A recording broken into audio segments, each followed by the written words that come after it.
nga përplasja e mallit titanike në luftën e Trojës, lindën nga populli Pellazmi 3 mbretëri.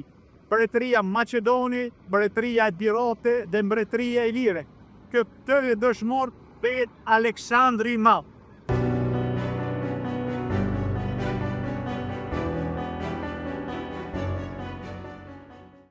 Kemi ardhur këtu në Katar, në Doha, me presidenti e Katarit pasi na kanë nevuar që në një papirus qindë për shkrim i veçantë.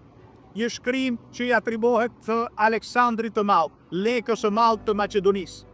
Dhe sipas këtij shkrimi, ai në një dialog që bën me një ndër bashkëlullëtarët e tij që ishte Iliri Kleti, ai i referon që nga lufta e Trojës që u zhvillua më parë, lindën në Gadishullin Pellazgjik, lindën 3 mbretëri dhe u nda populli Pellaz në 3 mbretëri. Pra, sipas Aleksandrit të Madh, ne kemi fluturuar me një herë në këto ditë të para të janarit të vitit 2026 në Doha, për të parë me të vërtet nëse bëhet fjalë për një shkrim autentik apo jo të këtij papirusi, të cilin e kemi parë në fotografi dhe gjatë ditës së djeshme. Por ne nuk jemi në gjendje që të kemi sigurinë e autenticitetit të këtij materiali që na është servir. Pasi nuk kemi instrumentet e duhur. Sigurisht ne nuk mund ta kemi origjinalin që të marrim vizion dhe për origjinalin për arsye se nuk na u dha mundësia.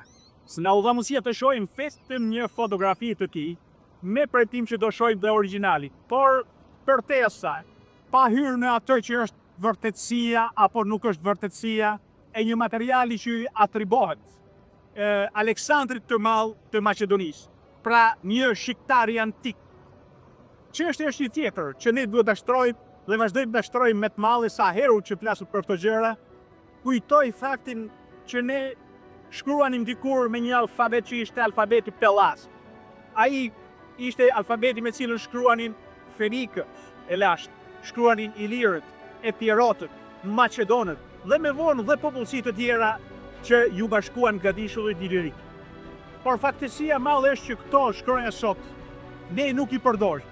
Dhe kjo na bën që gjithë historianët të botës të hezitojnë kur ne kërkojmë që parin parazysh shqipem për të përkthyer këto shkrime të lashta, këto shkrime për cilat ka nevojë me të vërtet njerëzimi sot që të thotë e vërteta, të shpjegojnë me të vërtet faktet historike ashtu siç ishin.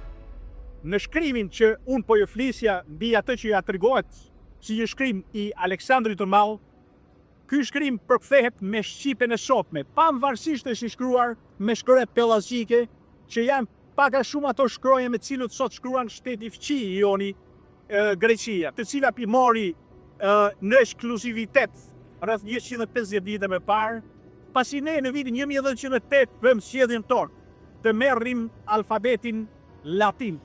Por a ishte drejt ju sjellje e tillë?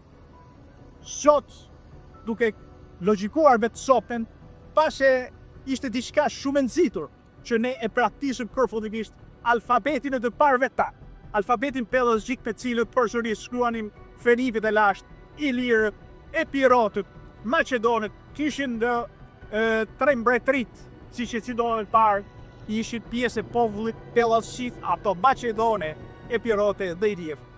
Pra, mos duhet të sot që të kërkojmë edhe një herë në konsciencën tonë, që të fusim studimit e këtyre shkronja paralelisht me ato që kemi. Pasi kjo është historia jone e kaluar. Kjo është historia jone e shkuar, e shkruar dhe e mohuar deri më sot. Pasi unë kam një privilegj që 2 vajzat e mia kanë njohuri të thella mbi gjuhën që shkruhej në kohë në Ilirin ton, në Maqedonin ton dhe në Epirin ton, që janë përmes tyre shkronja pellazgjike, dhe ai shkrim që mu tregua në foto, ato arritin ta përkthejnë në Shqip. Në Shqip me njëherë, jafton të dish të lexosh ato shkronja dhe ti e përkthejnë në Shqip. Dhe kjo është mrekullia. Ndaj ne duhet të arsytojmë sot. Është momenti që krahas alfabetit ton të paprekshëm që kemi, të jashtëzakonshëm që kemi, të fusim në shkolla fillore dhe mësimin e alfabetit të parëve tanë, që atëherë kur shohim shkrime që janë në atë alfabet mos ketë njëri tjetër që gjithmonë ta mohoj atë përkatësinë atyre shkrime. Të kujtojmë një gjuhëtar të famshëm italian që quhej Ribezzo. Francesco Ribezzo arriti që të nxjerrë përfthimin e tyre 400 shkrimeve mesapike të shekullit të 4 para Krishtit të gjetura në Kulja, duke i përkthyer me shqipe e shekullit të 20. Kjo tregon që shqipja shkruaj fortësisht në ato, por shkruaj me ato gërma që ne i kemi lënë në një, i kemi dhënë eksklusivitetit tjerëve që të ne i marrë.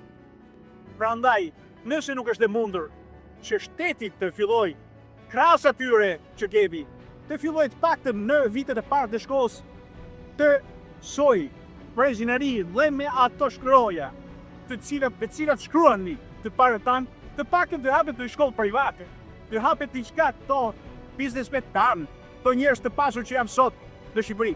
Të arsytojnë pak, të hapin një shkollë ku do të jepet mundësia shqiptarëve që tuan të njohin shkronjat e parëve, të kenë mundësi të studiojnë, të lexojnë dhe të na përkthejnë ato mrekulli që sot gjillen në botë.